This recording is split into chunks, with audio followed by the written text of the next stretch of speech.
Hi hello. അപ്പോൾ നമ്മളിന്ന് ചെയ്യാൻ പോകുന്നത് വെണ്ടയ്ക്ക കറിയാണ്. വെണ്ടയ്ക്ക, ഒരു പിടി കൊച്ചുള്ളി, ഒരു പിടി വെളുത്തുള്ളി, ഒരു 2 തക്കാളി.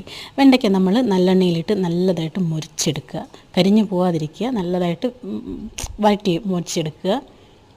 അപ്പം ഇത് നമ്മൾ ചപ്പാത്തിയുടെ കൂടെയും റൈസിൻ്റെ കൂടെയൊക്കെ കഴിക്കാൻ സൂപ്പർ ടേസ്റ്റ് ആയിരിക്കും. ഇതേപോലെ മുരിച്ചെടുക്കണം. അതിനുശേഷം ആ എണ്ണയിൽ തന്നെ നമ്മൾ കുറച്ച് ഉലുവയും കുറച്ച് കടുകും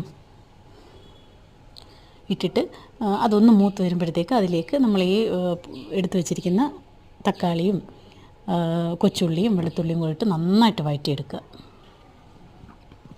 ഇതേപോലെ നന്നായിട്ട് വഴണ്ട ആ എണ്ണയെല്ലാം ഇങ്ങനെ വരുന്ന സമയത്ത് നമ്മൾ എന്ത് ചെയ്യുക, കുറച്ച് സാമ്പാർ പൊടിയും കുറച്ച് മുളക് പൊടി, കാശ്മീരി മുളക് പൊടിയും കുറച്ച് മഞ്ഞൾപ്പൊടി, ഇത് മാത്രം ഇട്ടാൽ മതി.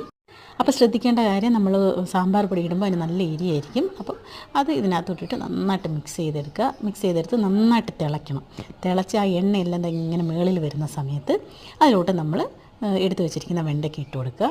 അപ്പം ഈ വെണ്ടയ്ക്ക ഒരുപാട് നമ്മൾ മുരിച്ചെടുത്തത് കൊണ്ട് അത് വെന്ത് അളിഞ്ഞൊന്നും പോകത്തില്ല. അപ്പോൾ ഇതിൽ കിടന്നിട്ട് ഒരുപാട് നമ്മളിട്ട് ഇളക്കേണ്ട ആവശ്യമില്ല.